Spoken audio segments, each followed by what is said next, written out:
Hello students, আশা করি তোমরা সবাই ভালো আছো। তো এখানে আমরা ফার্মা থিওরেম অ্যান্ড তার রিলেটেড অ্যাপ্লিকেশন এই টপিকটা এখানে শিখছি। তো ফার্মা থিওরেম স্টেটমেন্ট কম বেশি আমরা সবাই জানি। তো স্টেটমেন্টটা কি এখানে আরেকবার আমরা দেখে নেব। স্টেটমেন্টটা বলছে if P be a prime and P is not a divisor of a is any integer, then we can write this. তাহলে আমরা এইটা লিখতে পারি a to the power P minus one congruent 1 mod p. Okay, this is the most popular theorem, Fermat theorem. So a to the power p minus 1 congruent 1 mod p. তো এটা আমরা তখনই লিখতে পারবো যদি p টা একটা প্রাইম হয় and p is not a divisor of a, এর ডিভাইজার যদি না হয়। তো অবভিয়াসলি এর প্রুফটা আমরা এখানে আজকে ডিসকাস করছি না, তো এর অ্যাপ্লিকেশনটা আমরা ডিসকাস করবো এখানে। তো এর একটা জেনারেলাইজ ফর্ম আছে। জেনারেলাইজ ফর্মটা হচ্ছে, ধরো সাপোজ এটা এনি ইন্টিজার ধরছো, এখানে পিটা whether p divides a or not, এটা তোমাকে এখানে আর এক্সামিন করতে হচ্ছে না। A be any integer and P is a prime, তাহলে আমরা a to the power p congruent a mod p লিখতে পারি। This is the generalize version of the Fermat theorem. উপরে যে ফার্মা থিওরেমটা দেখতে পাচ্ছি তার জেনারেলাইজ ভার্সন হচ্ছে এই ভার্সনটা। তো ফার্মা থিওরেমের অ্যাপ্লিকেশন না দেখলে আমরা বোঝা যাবে না যে থিওরেমটা কীরকম, মানে এই থিওরেমটা কেন এত ইম্পর্টেন্ট। তো এর একটা অ্যাপ্লিকেশন আমরা মানে নিয়ে নিই, যেখান থেকে আমরা এই ফার্মা থিওরেমটাকে আরও বুঝতে পারি যে এটা কী করে আমরা অ্যাপ্লাই করব। সো এখানে আমি একটা প্রবলেম নিয়েছি, দেখো এখানে তোমাকে লিস্ট পজিটিভ রেসিডিউ বের করতে বলেছে। তো লিস্ট পজিটিভ রেসিডিউ আমরা সবাই বের করতে পারি, বাট ফার্মা থিওরেম কী করছে, ফার্মা থিওরেম তোমাকে একটা পাওয়ারফুল স্টার্ট দিয়ে দিচ্ছে, যে স্টার্টিংটা হচ্ছে আমরা ধরো টু টু দি পাওয়ার কত দিয়ে স্টার্ট করবো সেটা সবসময় আমাদের কাছে চ্যালেঞ্জিং থাকে। সো টু টু দি পাওয়ার সেই নাম্বারটা, একটা বড় নাম্বারের স্টার্টিং ফার্মা থিওরেম ইউজ করলে আমরা পেয়ে যাচ্ছি। তাহলে এখান থেকে আমরা সলিউশনটা স্টার্ট করছি। দেখো তাহলে হেয়ার, তাহলে স্টেটমেন্ট ওয়াইজ আমার পি একটা প্রাইম হতে হবে। তাহলে এখানে আমরা 23 is prime, okay, is prime. তাহলে 23 হচ্ছে একটা প্রাইম নাম্বার। তো আমাকে এখানে পিটা পি বি এ প্রাইম হতে হবে and P is not a divisor of a. তাহলে যেই নাম্বারটা এ রয়েছে তার ডিভাইজার হবে না।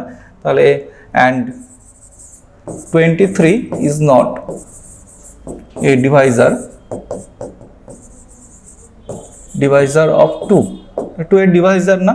তাহলে দেয়ারফোর, তাহলে এখানটাতে আমরা ফার্মা থিওরেমটা দিয়ে, ফার্মার থিওরেমের টু টু দি পাওয়ার, তাহলে ওখানে পি মাইনাস ওয়ান ছিল, তাহলে সেটা থেকে স্টার্ট করতে পারছি এবং অনেক বড় একটা স্টার্ট পেয়ে যাচ্ছি। তাহলে therefore by Fermat theorem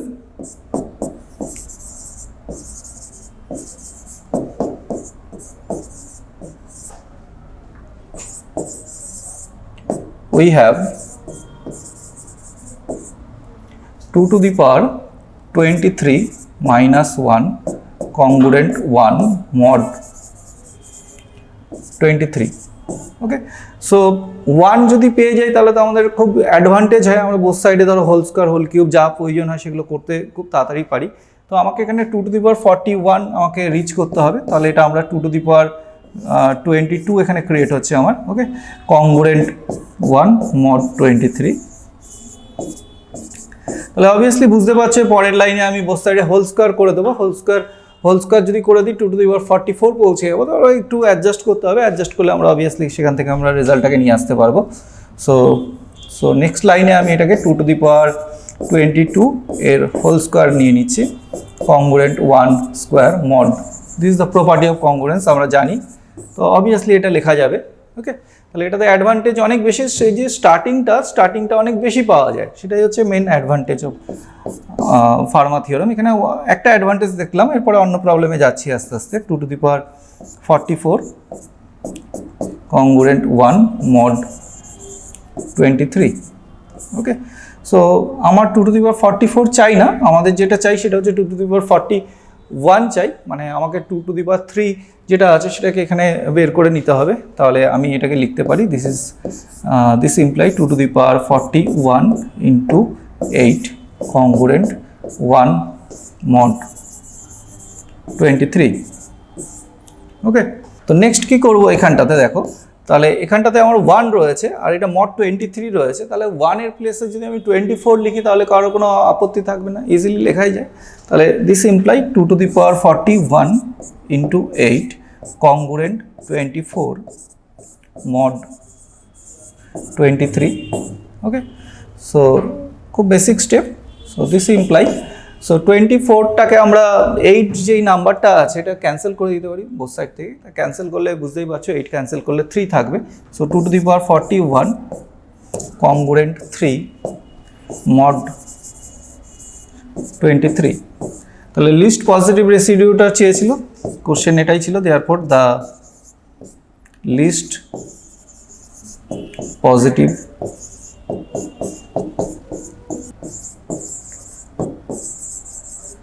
therefore the least positive residue in 2 to the power 41 mod 23 is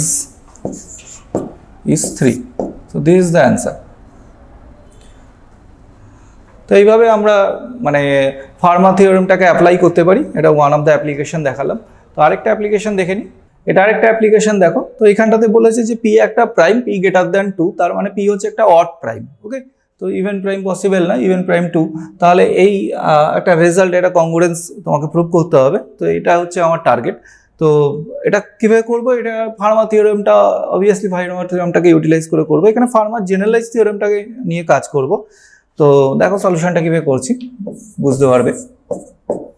তাহলে by Fermat theorem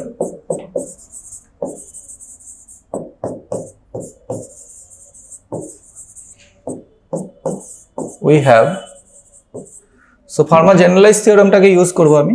so 1 to the power p congruent 1 mod p এটা লিখতে পারবো, and 2 to the power p congruent 2 mod p এটাও লিখতে পারবো। তাহলে এরকমভাবে continue করলে লাস্টে যেটা রয়েছে, তো এগুলো কেন লিখছি এখানে অবভিয়াসলি দেখতে পেয়েছো যে একটা কংগ্রুয়েন্স প্রুভ করতে দিয়েছে। তো তাতে p minus 1 whole to the power p 2 to the power p এই ফরম্যাটের নাম্বারসগুলো ছিল। So p minus 1 whole to the power p congruent p minus 1 mod p। So এখানে আমি ফার্মা জেনারেলাইজ যে থিওরেমটা আছে সেটাকে ইউজ করে এই কংগ্রুয়েন্সগুলোকে লিখতে পারবো। Okay, this is the obvious result. Now এই সমস্ত কংগ্রুয়েন্সগুলোকে অ্যাড করা যায়। ওকে, কংগ্রুয়েন্সকে অ্যাড করার তার প্রপার্টিজ এগুলো আমরা জানি। তাহলে এই সমস্ত কংগ্রুয়েন্সগুলোকে আমরা এখন অ্যাড করে দেবো। ওকে, তাহলে তার জন্য আমরা লিখছি now adding all this we get, তো সবগুলোকে যদি অ্যাড করে দিই তাহলে লেফট হ্যান্ড সাইডটা ক্রিয়েট হচ্ছে। দেখো 1 টু দি পাওয়ার p, আমাদের যেটা প্রুফের টার্গেট আছে তার লেফট হ্যান্ড সাইডে এটাই আছে, অটোমেটিক্যালি এসে যাবে। আর একটু ক্যালকুলেশন বাকি আছে।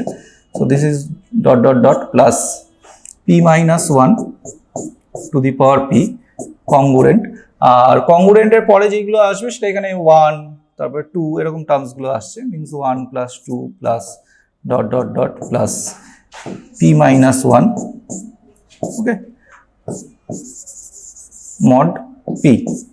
তো এই অবধি আমরা পৌঁছে গেলাম। তো এই অবধি হোপফুলি কোনো অসুবিধা নেই কি করে আসলাম। তো ন্যাচারাল নাম্বারের অ্যাডিশনের ফর্মুলা আমরা সবাই জানি, 1 plus 2 plus dot dot plus n। যদি এটা থাকে তাহলে n whole into n minus 1/2 আমরা ইউজ করতে পারি। তো এটা এখানে ইউজ করবো আমরা। So this imply left hand সাইডটা তো মিলেই রয়েছে, রাইট হ্যান্ড সাইডটাকে আমাদের ম্যাচ করতে হবে, মানে অ্যাডজাস্ট করলেই একটু হয়ে যাবে। সো এটাকে কংগ্রুয়েন্ট, এটাকে আমরা তাহলে p minus 1 into p by 2 এটা লিখতে পারবো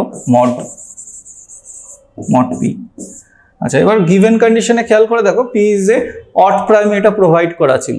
ওকে, তাহলে p একটা প্রাইম গ্রেটার দ্যান 2 মানে অড প্রাইম বলা ছিল। তাহলে p মাইনাস 1 এটা অবভিয়াসলি একটা ইভেন নাম্বার হবে, ইভেন নাম্বার হলে 2 দিয়ে ডিভাইড হয়ে যাবে। তাহলে অবভিয়াসলি এই জায়গার যে রিমাইন্ডার পোর্শনটা আছে এটা 0 দিয়ে অ্যাডজাস্ট করতে পারবো। তাহলে এটা 1 to the power p plus 2 to the power p plus dot dot dot plus p minus 1 whole to the power p congruent 0 mod p এটা লিখতে পারবো। ওকে, রিজনটা হচ্ছে যে since p greater than 2 is a prime, এটা prime দিয়েছে, and so p minus 1 is even। তো p minus 1টা even হবে, মিনস 2 দিয়ে ডিভাইড হয়ে যাবে অবভিয়াসলি। তাহলে এই যে রেজাল্টটা আছে এটাকেই তোমাকে প্রুভ করতে দিয়েছিল, হেন্স প্রুভড।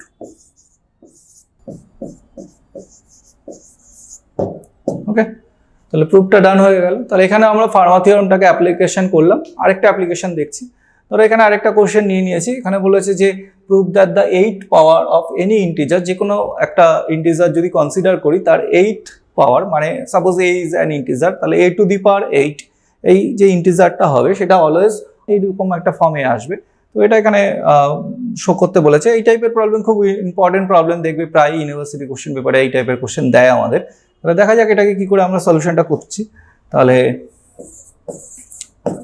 এবার স্টার্ট করছি যে if a is an integer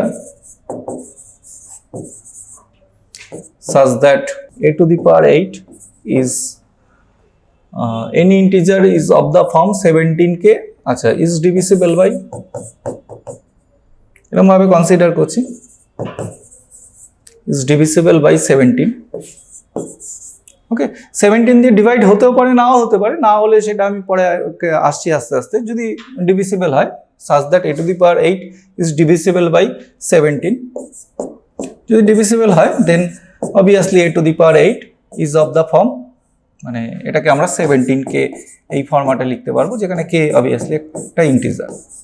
ঠিক আছে, তাহলে যদি ডিভিসিবল হয়ে যায় তাহলে এটা 17k তো এসেই যাচ্ছে, যেটা ওয়ান অফ দ্য ফর্মের ভেতরে 17k ছিল, ওটা অলরেডি দেখেছো। তাহলে যদি ডিভিসিবল না হয় তাহলে সেই কেসটাকে আমরা ডিসকাস করতে পারবো। তাহলে if a is an integer, তো এটা একটা ইন্টিজার কনসিডার করছি।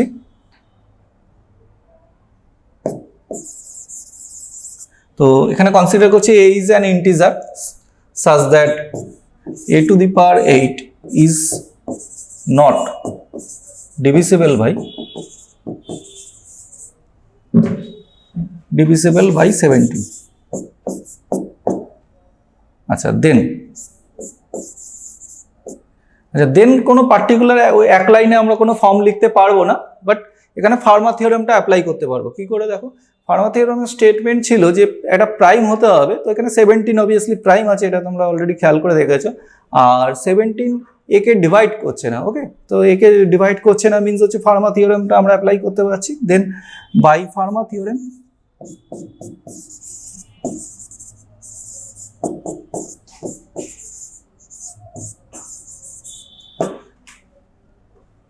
we get, তাহলে ফার্মা থিওরেমটা এখানে কিভাবে অ্যাপ্লাই করতে পারো, ফার্মা থিওরেমের স্টেটমেন্টটা হোপফুলি সবার মনে রয়েছে। তাহলে এখানে ফার্মা থিওরেমের স্টেটমেন্টটা ছিল 17 মাইনাস 1, এটা কংগ্রুয়েন্ট 1 মড আমার 17 লেখা যাবে। তাহলে এখানে পেয়ে যাচ্ছি হচ্ছে a to the power 16, okay, congruent 1 mod 17, এটা পেয়ে গেলাম। সো বলে এখানে কোনো অসুবিধা নেই, এখানে যা লিখলাম এটা ঠিক আছে, এক্সপ্রেশনটা এটা বুঝতে পেরেছো। সো a টু দি পাওয়ার 16টাকে আমরা a টু দি পাওয়ার 8 তার হোল স্কয়ার এই ফরম্যাটে ভাবতে পারি। মানে আমি বলতে চাচ্ছি নেক্সট লাইনে this imply a to the power 8 তার হোল স্কয়ার, এটাকে 1টাকে সাইডে নিয়ে আসলাম, -1 whole square congruent 0 mod 17। Okay, easily লেখা যায় এটা। তাহলে এটা করলে অ্যাডভান্টেজ কি হবে, এটা করলে অ্যাডভান্টেজ হবে যে এটা a square minus b square ফরম্যাটে পড়ে গেছে। ওকে, তাহলে পরের লাইনে আমি এটাকে ইমপ্লাই করে লিখতে পারবো, this imply a to the power 8 -1 whole into a to the power 8 plus 1, this is congruent 0 mod 17। তাহলে অবভিয়াসলি লেখা যাচ্ছে, এই অবধি ঠিক আছে, এই অবধি জাস্ট ডিরাইভ করে আসলাম, রেজাল্টটা বুঝতে পেরেছো কিভাবে ডিরাইভ করে আসলাম।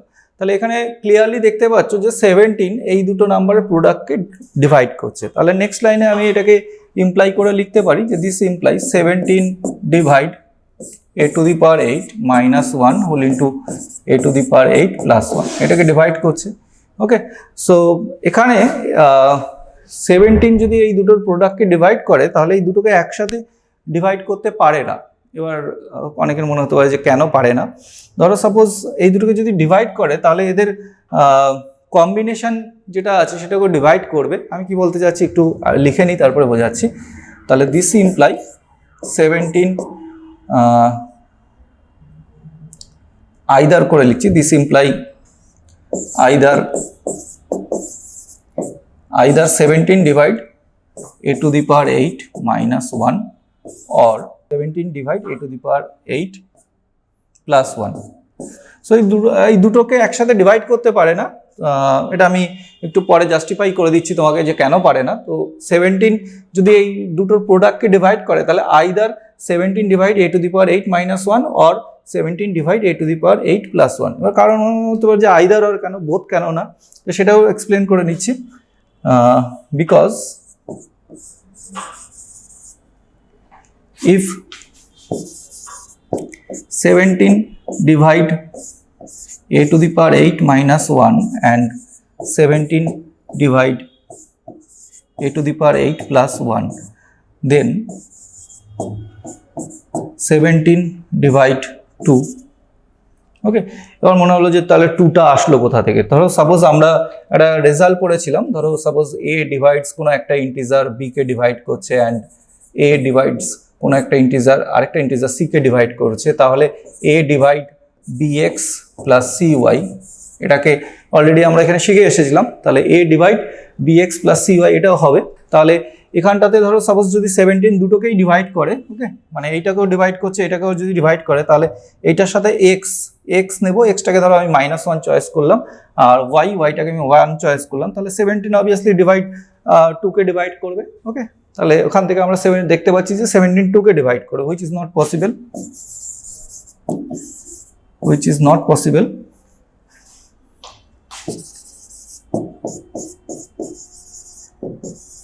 তাহলে সেই জন্য আমি প্রথমে বললাম যে আইদার অর, দুটোকে একসাথে ডিভাইড করতে পারে না, কারণ দুটোকে যদি একসাথে ডিভাইড করে তাহলে এরকম একটা কন্ট্রাডিকশনের জায়গায় পৌঁছে যাবো আমরা। সো মানে এখানে যে রিজনটা লিখেছি সেটা বুঝতে পারছো, তো এটাকে আমরা একটা ব্র্যাকেট ইউজ করে দিচ্ছি। তো এখানে একটা ব্র্যাকেট দিয়ে এই রিজনটাকে ইনক্লুড করে রাখলাম। তো এই রিজনটা পাশে লিখতে হবে যেরকম আমি লিখেছি, তাতে তোমার এটা স্টাবলিশ হবে যে আইদার অর ব্যাপারটা যে লিখলাম সেটা স্টাবলিশমেন্টটা তাহলে ঠিকঠাক থাকবে, জাস্টিফিকেশনটা। তাহলে এখানে দেখতে পাচ্ছ যে 17 either divide a to the power 8 minus 1, তাহলে a to the power 8 minus 1 কে যদি ডিভাইড করে তাহলে a to the power 8 is always of the form 17k plus 1। ওকে, আর এখানে 17k minus 1, তাহলে এটা finally this imply a to the power 8 equal to 17k plus 1 or, যেখানে either অরটা use করি যেরকম ভাবে আমরা ইউজ করলাম, তাহলে এটা ইমপ্লাই আইদার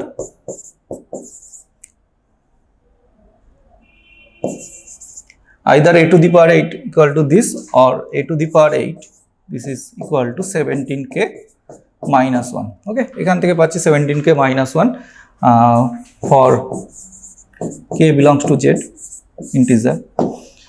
তাহলে a to the power 8 এর আমরা তাহলে টোটাল 3টে ফর্ম পেলাম। তাহলে ফার্স্ট ফর্মে আমি দেখলাম a to the power 8 equal to 17k ফরম্যাটে লেখা যাচ্ছে, এখানে তোমাদের দেখালাম 17k plus 1 17k minus 1 এই ফরম্যাটে লেখা যাচ্ছে। তাহলে Haynes a to the power 8 is of the form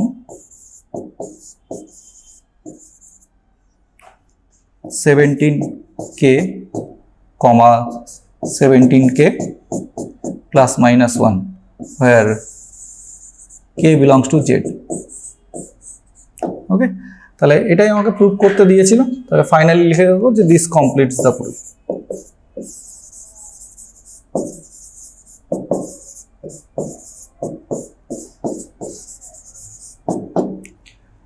তো প্রুফটা ডান হয়ে গেল আমাদের। তাহলে এইভাবে আমরা ফার্মা থিওরেমকে অ্যাপ্লাই করে ভেরিয়াস টাইপস অফ রেজাল্টগুলোকে প্রুভ করতে পারি। তো এখানে আমি কিছু প্রবলেম তোমাকে দেখালাম, একটা আইডিয়া হয়ে গেল। তো নেক্সট লেকচারে আমরা আরও এটাকে কন্টিনিউ করবো, আরও কিছু প্রবলেমস আছে সেগুলো আমরা ডিসকাস করবো।